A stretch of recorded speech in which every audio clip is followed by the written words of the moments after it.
This video is showing you how to make single-star pointing files with Autoslew and sequence.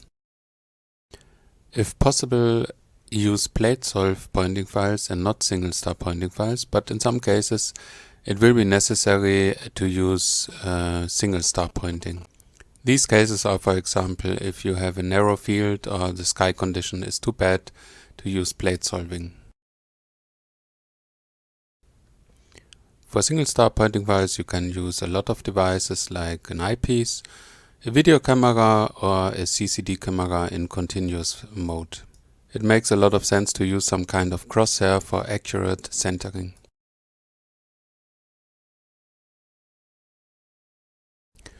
In sequence, we first switch to the sky window and then to the point tab.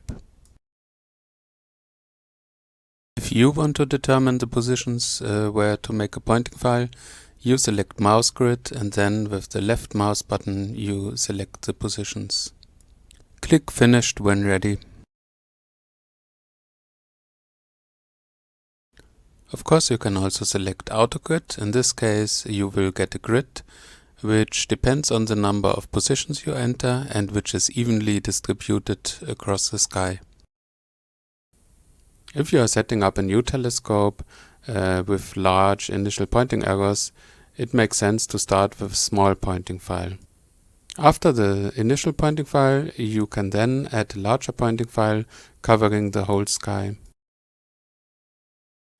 It is important to understand that you are not selecting stars, but you are selecting positions. And with the mouse mux select slider, you can determine in which range it will then select stars when running the pointing file. For example, if your video camera can only detect 6 mux stars as a maximum, then you should put the maximum slider down to 6. The pointing file is started by selecting a file name and starting the pointing file.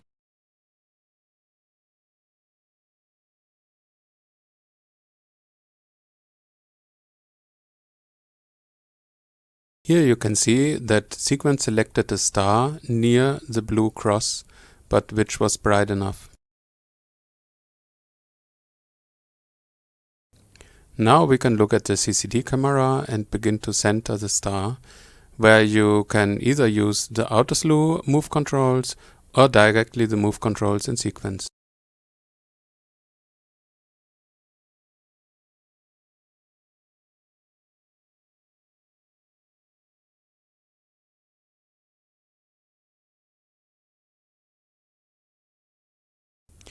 If the star is centered, you can click on the centered button.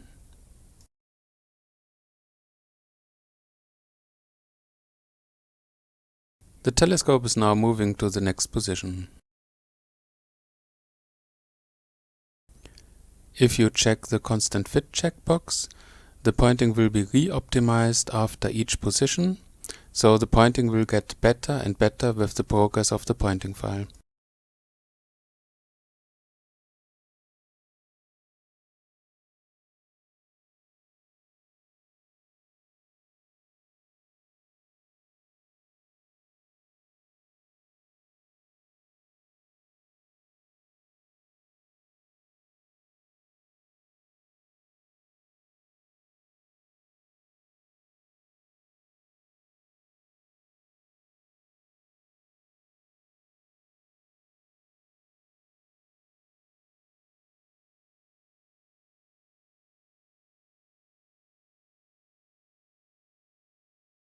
After you finish the pointing file, you can start the optimization.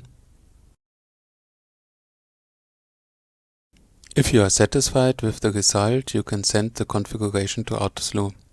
Also decide here if you want to use it permanently or only now.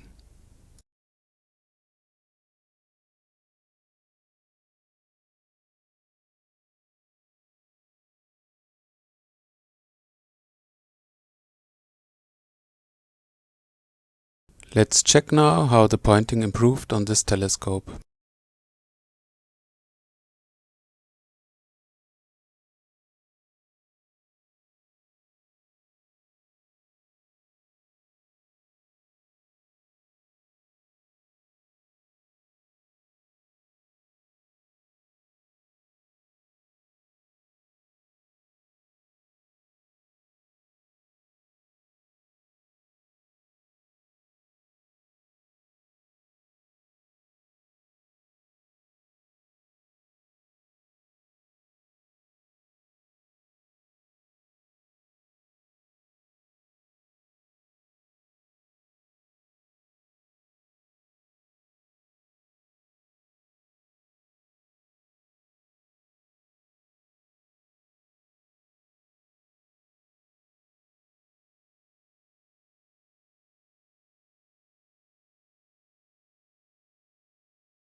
I hope you enjoyed the video. See you next time.